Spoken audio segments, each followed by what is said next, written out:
کہانی پاکستان کے پنجاب علاقے کے ایک گاؤں کی بتائی جاتی ہے۔ وہاں ایک لڑکا تھا، نام تھا حسن۔ وہ پڑھائی میں ٹھیک تھا اور پریوار کا لاڈلا بھی، لیکن اچانک اس کے ویوہار میں عجیب بدلاؤ آنے لگے۔ شروع میں وہ رات کو نیند میں چیخنے لگتا، مانو کسی کو دیکھ رہا ہو۔ کبھی کبھی اس کے شریر پر کھروچ کے نشان ملتے، جیسے کسی نے ناخنوں سے کاٹا ہو۔ ایک رات حالات اور بھی زیادہ بگڑ گئے۔ حسن کی آواز اچانک بدل گئی، گہری، بھاری اور گونجدار۔ وہ اپنی ماں سے بولا، یہ لڑکا میرا ہے، میں فرید ہوں، مجھے اسے کوئی نہیں چھڑا سکتا۔ اب گھر والے ڈر سے کانپ گئے۔ اس کی آنکھیں سرخ لال تھیں اور چہرہ پہچان سے باہر لگ رہا تھا۔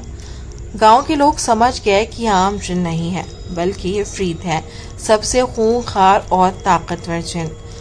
علاج کی کوششیں۔ حسن کے گھر والوں نے پہلے گاؤں کے مولوی صاحب کو بلایا۔ انہوں نے قرآن کی تلاوت شروع کی۔ جیسے ہی آیتیں پڑھی گئیں، حسن چیخنے لگا اور اس کی کلائی سے خون ٹپکنے لگا، جیسے اندر سے آگ پھوٹ رہی ہو۔ مولوی صاحب نے کہا کہ یہ فرید بہت ضدی ہے، اسے نکالنے کے لیے بار بار علاج کرنا ہوگا۔ کئی دنوں تک لگاتار قرآن کی تلاوت، جھاڑ پھونک، پاتا رقیہ کیا گیا۔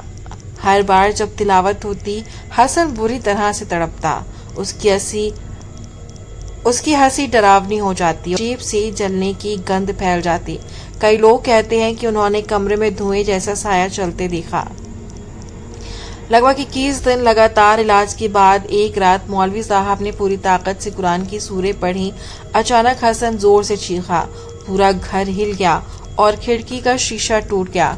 اس کے بعد حسن بے ہوش ہو کر گر پڑا۔ جب ہوش آیا تو وہ پہلے جیسا معصوم اور ڈر سے سہما ہوا تھا۔ حسن نے بتایا، میرے اندر ایک کالا آدمی رہتا تھا جس کے سر پر آگ تھی۔ وہ کہتا تھا کہ میں اس کا غلام ہوں۔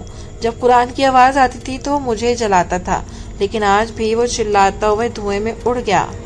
آج بھی گاؤں کے لوگ قسم کھا کر کہتے ہیں کہ حسن سچ میں فرید جن کے قبضے میں تھا اور اس کا علاج آسان نہیں تھا۔